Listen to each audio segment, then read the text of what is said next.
D'abord, pourquoi cette table ronde et ce moment un peu historique que nous avons vécu ensemble ce matin, autour de thèmes comme l'accès aux soins. La CSMF a réuni les syndicats de jeunes médecins, les étudiants, mais aussi les syndicats seniors. Et c'est un moment historique parce qu'on ne l'avait jamais fait, et à l'université d'été, on a pu avoir ce dialogue entre tous les syndicats.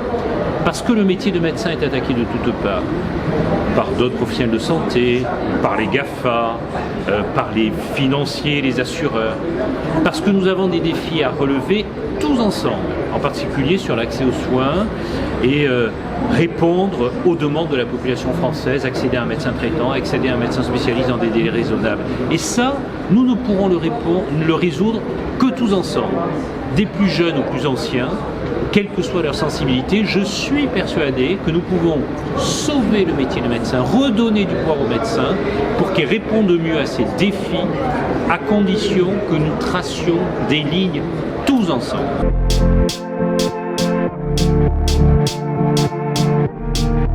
Aujourd'hui, il faut rappeler que les médecins libéraux accueillent à peu près 30 millions de soins non programmés dans leurs cabinets médicaux.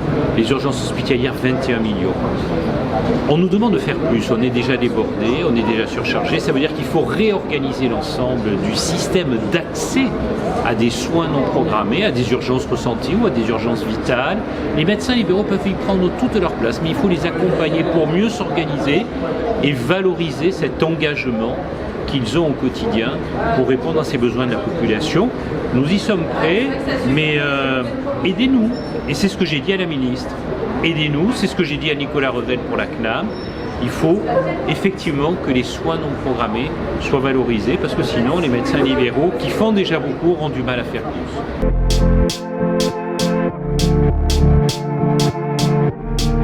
Cette réforme pour une retraite universelle est une réforme qui, dans le concept général, ne nous heurte pas, et nous y sommes globalement favorables parce qu'elle s'inspire beaucoup de notre système de réforme de retraite spécifique des médecins. Néanmoins, nous sommes très inquiets, je l'ai dit au gouvernement, c'est un dossier hautement inflammable parce que aujourd'hui les médecins savent qu'avec la retraite universelle ils vont cotiser un petit peu moins, 22%, mais ils vont avoir des pensions nettement moins élevées, moins 38%, et ça on ne peut pas l'accepter. De plus, nous avons des réserves importantes, 7 milliards d'euros. Il est hors de question que ces réserves, que les médecins libéraux ont durement constituées au fil des générations, passent à des régimes, en particulier les régimes des grandes entreprises de l'État qui sont en fort déficit.